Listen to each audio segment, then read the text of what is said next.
Someone asked me to reflect on academic writing, and specifically the writing of articles, and in a way try to give advice or suggestions, to more junior colleagues who have to embark on it. Uh, and well, it might be useful in the sense that many people experience it and see it as frightening, um, intimidating. Uh, Very often, also the experience is not a good experience, discouraging. Uh, in my case, I experienced writing. I've done a lot of writing.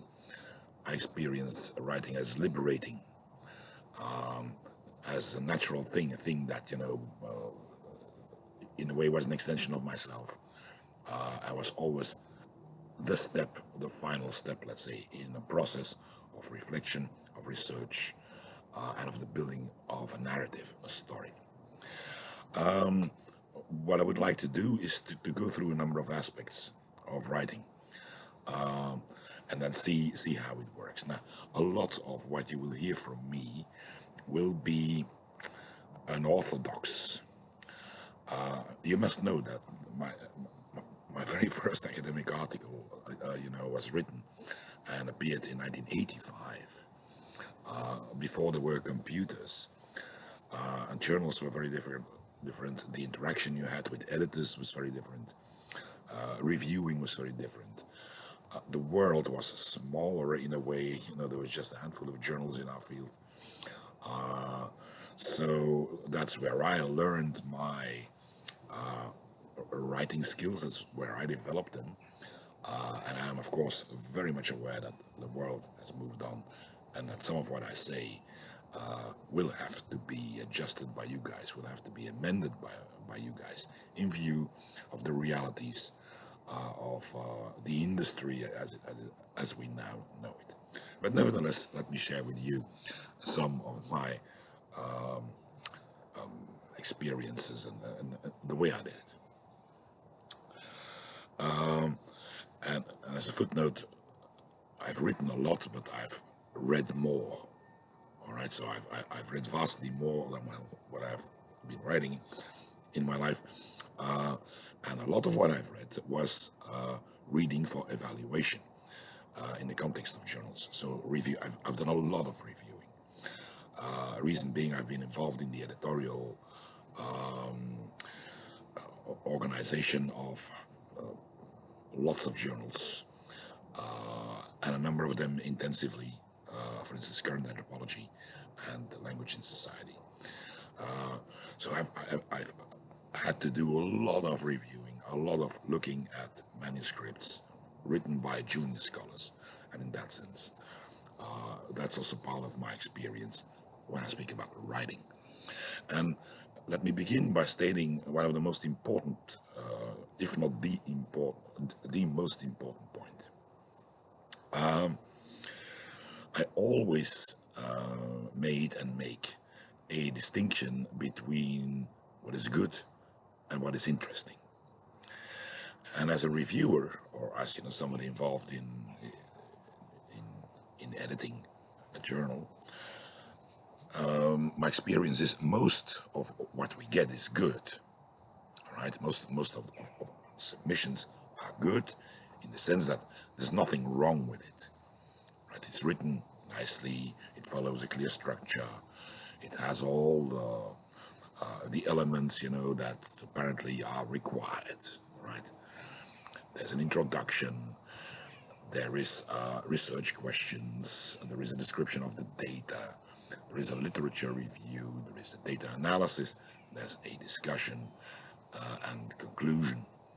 So there's nothing wrong with these writings, with these articles, other than the fact that I would never read them because they're boring. They're really not interesting. They're super, super boring. And so here is the first element, try to be interesting. Okay, when you write, all right, try to be interesting. When you write, try to write an article that you yourself would enjoy reading. Okay, and I think that's a very, very important point of advice that I'm giving you here. Write an interesting paper, right? And usually that article will also be good, but so few of them, of the submissions to journals, are interesting. Okay, and it's the interesting stuff that we're looking for. Now, what makes a paper interesting? Not just good, but interesting. I think there are three elements. First, it needs an idea. And you would be surprised to see how often I have to read material in which there is no idea at all, right? There is, the structure that I mentioned, a clear framework, a clear methodology, a set of data, all right? And we're gonna replicate an analysis that has already been done. So there's not a single idea, all right? In my view, a paper is not interesting unless it has an idea. So look for an idea, and I think that's point one. Second thing, storytelling. Why do we, no, I have to start elsewhere. All of us have our favorite authors. People who wrote great novels. Tolstoy, Dostoevsky, So in these millions of novels that have been written, we have a handful that we find exceptional. Right? Now, in my experience, I also had that with academic writing. I have my favorite authors, right? And I have authors of whom I know that if I see their name announced in a journal or in a book or whatever, and I start writing it, I will enjoy it. Now, who are these authors? Those are authors who were able to produce a narrative, a story, right? A story with some degree of suspense, which is reader oriented, okay? So this author is actually trying to address me as an individual and address my interest, let's say, the fascination that I have for particular things, for particular items, for particular arguments, and was able to draw me into that narrative. Work on the storyline. So we have idea, the storyline. The third thing is, please, please, please, avoid this canonical structure that I have already mentioned. In introduction, literature review, methodology, data analysis, and so on. When I see this in a paper, okay, I will not read it. I will not read it. Okay, write your paper on the basis of the narrative, and believe me, while you do that, you will do a literature review. You will discuss in detail your methodology. You will give a very, very clear sort of design of what it is that you have done. You will have to discuss your data in detail. You will have to do analysis and so on, but written up in a structure that is actually literary and aesthetic and nice to read and interesting. Okay? So if you follow these elements, I think you're on your way to writing not just a good paper, but an interesting one as well. That's my first point. Second point, what about? What are you going to write about? Now, I know that all of you, all academics these days, are in a sort of regime of production where we are expected to produce a certain number of articles per year. I also know that there are places where for promotion or appointment, or whatever, upgrading of rank, you need a certain number of articles and so on. So I find all of that entirely academic. The best papers are papers that you have written without pressure, just because you had something to say. Okay, and here as well, as a man who's been reading lots and lots and lots of submissions to journals, again, you would be surprised to see how often people write articles while really there's very little to communicate. Okay, so please write an article when you have something to say, when there is enough and enough significant stuff to communicate, that would fill an article and make it interesting. But having said that, I mean, of course, I'm aware of the pressures, and you will have to recycle and sometimes also write papers that sit uneasily with your own interests and with your own sort of drive. I'm aware of that. But in general, try to write whenever you got something to say. Next to that, another rule that I always try to use and maintain is make one point in an article, but make it well. Make one point and make it well. So don't write articles that are front-loaded with an agenda of claims and arguments that need to be made in the context of that paper, because very often it makes it way too dense. It makes it confusing. It distorts structure. And I think about what I said about the narrative, the storytelling. It creates a muddled story, all right?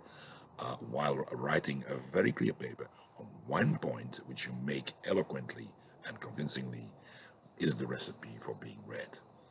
Okay, so make one point and make it well. What about, again, so within the same issue?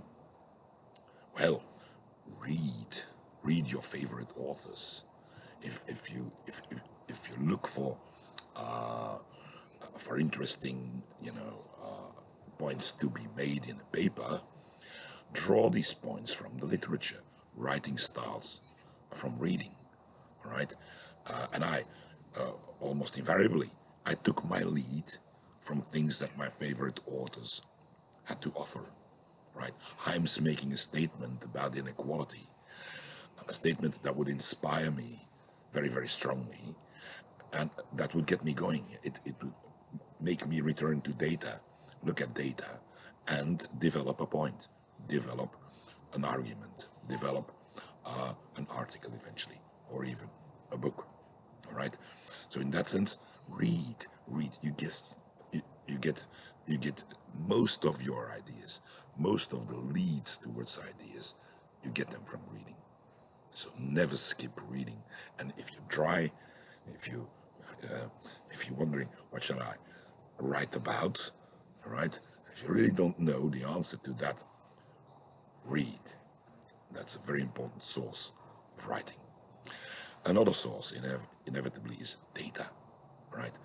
I'm always convinced by articles that make their point on the basis of a strong, meticulous, and convincing data analysis. Right? I'm not convinced, and I actually don't like articles that are full of big claims, right? But in which there is hardly any analysis. Data usually are so rich, right, that they prompt ideas. They give you ideas. There's no way in which you cannot not have ideas, right? They bring new ideas, and it's these ideas, that need to be converted into a narrative about how these data speak to big things. Okay? So the sources of ideas for writing, if you don't know, reading and data. Then if you're able, of course, to combine these two, you're sitting on a new pile of data, on field work, right? They're fresh, and they are, as they always are, confusing, highly complicated, unclear, and so on and so on. Readings will help you. Then read people who do analysis as well. Right? Read people who are really good at analysis, and it's from their analysis very often that you get examples, very good examples, that inspire you to do your own analysis. So, first I made a couple of general remarks about writing itself, which was about trying to be interesting. The second point was What about? And I gave you a couple of suggestions there. Read and use data and make one point and make it well. Next point, where will we will submit our stuff? Now my advice is always first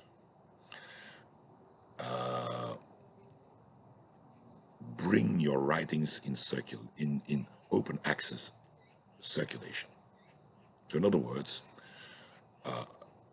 you have something written in a decent first or second draft, okay, circulate it as a working paper. All right, there are numerous working paper series available. Also scientific blogs, there's plenty of that. When you upload your material there, or submit your material there, you are protected as an author, so you have the copyright, okay? And secondly, you have the freedom, of course, to resubmit it to a formal journal, all right?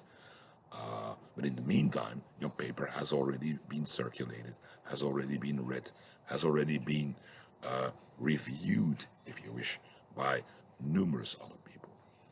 Because here's the point. An article that is only available in an official journal usually is an article behind a huge paywall, all right, that excludes 99.9% of your readership, at least the potential readership, or at least the people who would be highly interested and also, draw a lot of advantage benefit from reading your paper. You exclude them by hiding your paper behind a paywall. Now guess what? Very few people will actually read your paper. It's a paper on which you have worked really, really hard. Really, really hard. Well, when you only produce it in a formal journal, maybe in the lifespan of the paper, the readership may be 2,000. Why not? But it may also be five individuals. So you have written basically for nobody. Which is why I say go through the level of circulation and also the stage of development of your work of working paper. My experience with it is that they got a vastly bigger readership than any journal, all right? And they're effectively read, and they're very often also read by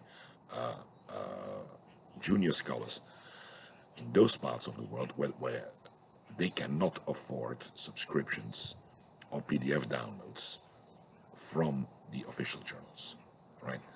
So you also being, in a way, how should I say, you're being democratic in the distribution of your work. You're making your work available to people who otherwise would never be able to afford it, and you're making it available to a vastly bigger audience than if you just and only submit it to regular journals, the official journals. You have to do that, but do it later, right? And that's only important, in my view, that's only important for your statistics, for the metrics, for the things like, promotions, appointments, and so on and so on. So you have to do it. But when you write, you want to be read, okay? You want readers to engage with your work, and usually open access formula offer you exactly that. Vastly more than the formal channels of academic publishing do. So we have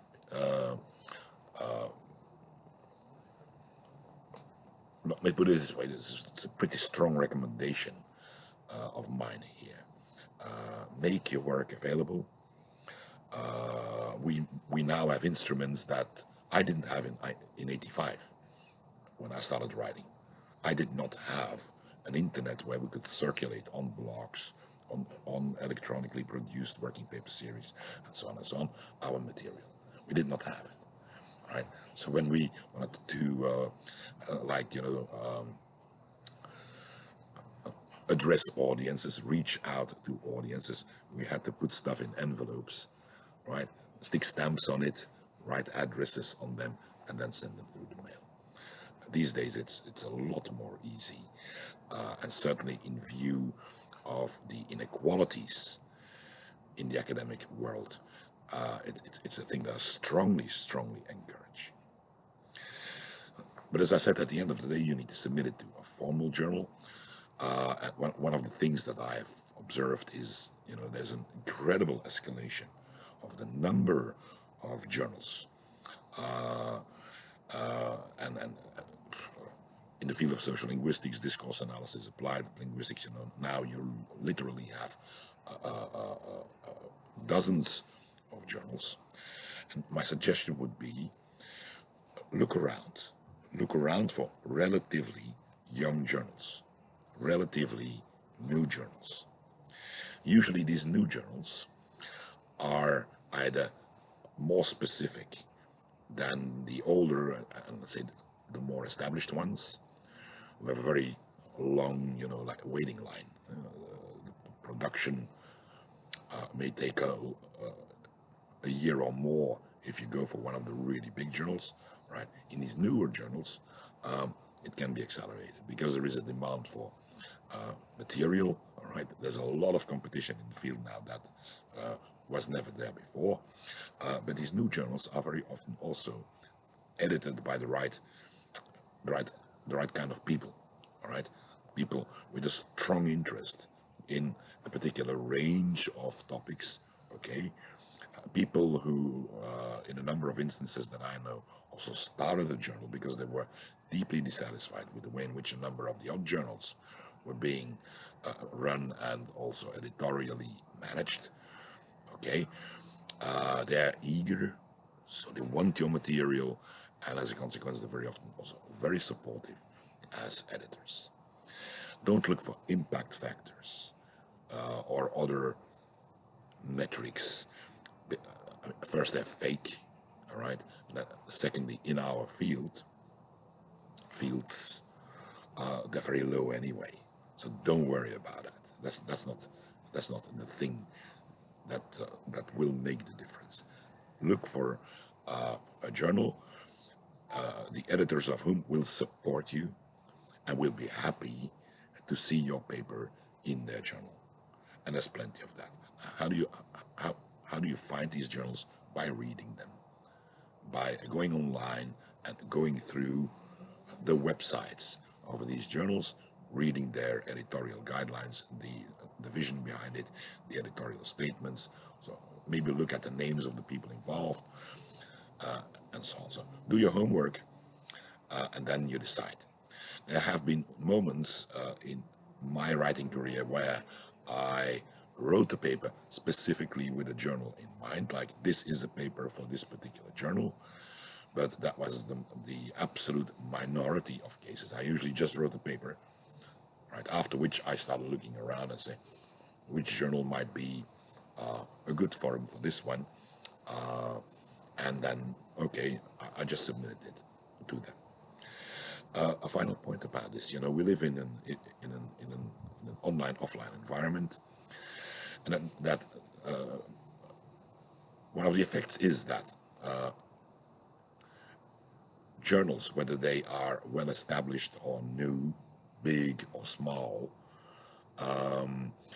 they all circulate electronically.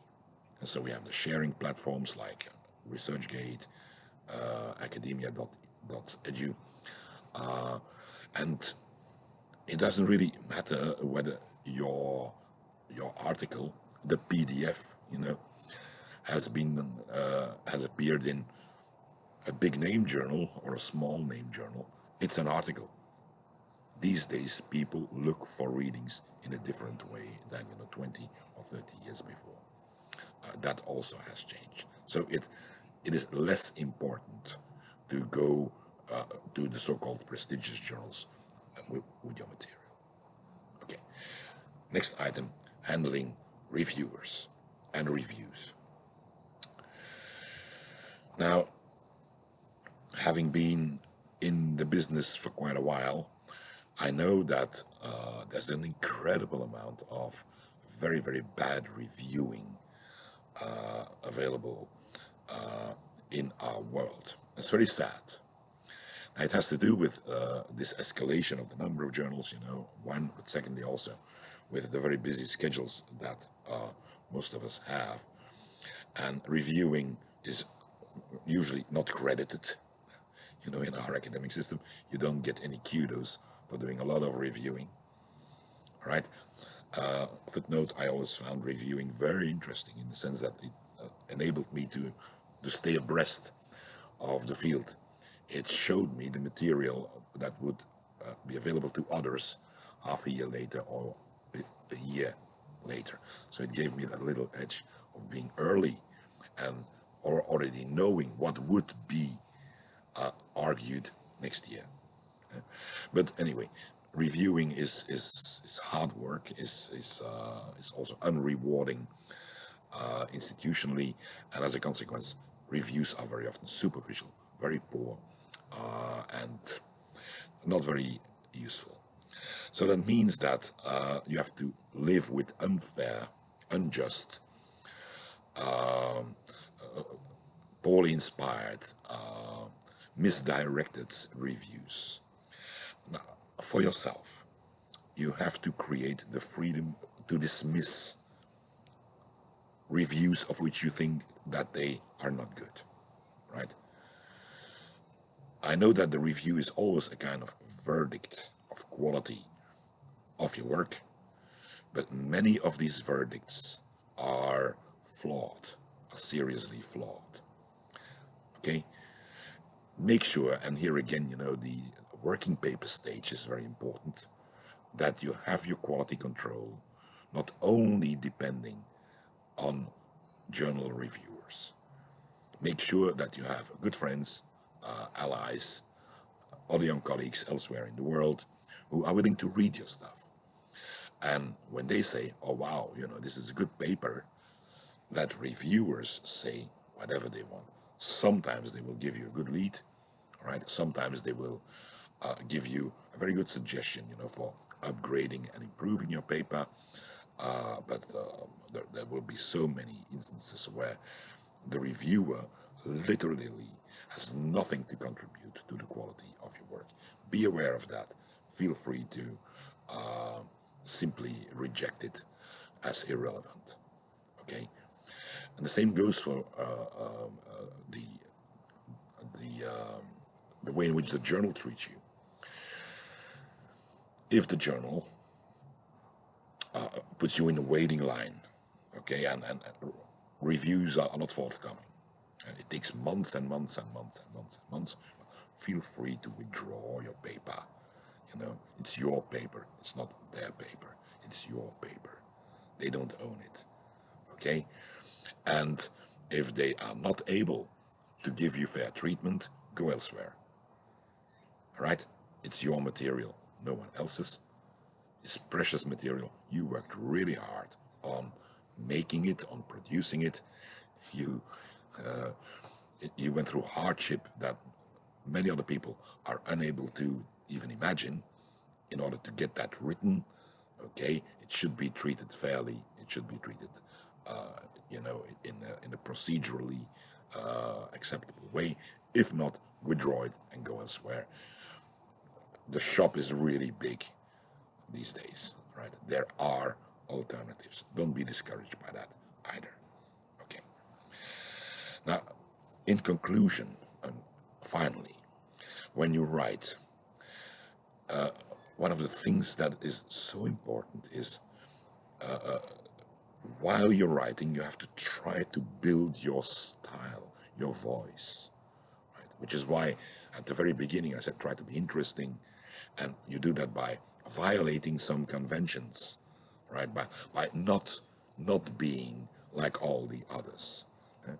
So, and I think it's very important, that you begin to to develop yourself as an author, very much like somebody who writes novels, all right, or theater plays, who has a a style, a recognizable style.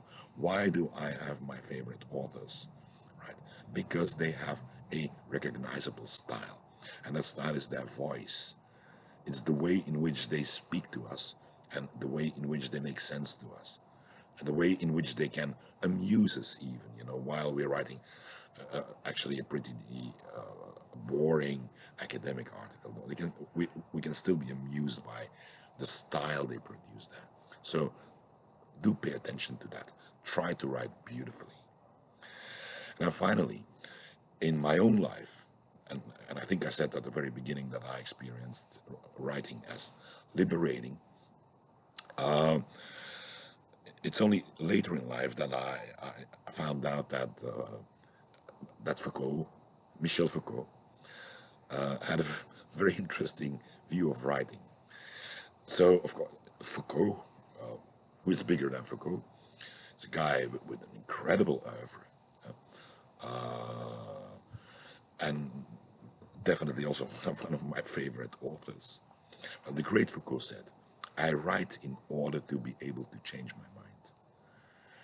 I write so as not to have to think the same things twice. Which is why writing is liberation. It gives you the capacity to make decisions about, okay, here I am in my work. My work will always be unfinished and never be perfect, never be really ready. But this little chunk here, this little bit here, is ready to be communicated in such a way that I can actually put it behind me and move on to the next stage. Right? And that's why writing is liberating. That's how I always experienced it. Most of what I have written is unfinished. And in that sense, it contains an invitation to other people, to join the conversation. All right? And I've quite regularly heard from other people that, and I'm going to use a word that I myself find very valuable. I've very often heard from other people that they were inspired by things I wrote. Reason being, it wasn't closed, it wasn't finished, it was rough on the edges, and it left openings for other people to join into the conversation. Try to do that. Writing liberates not only you, but also others.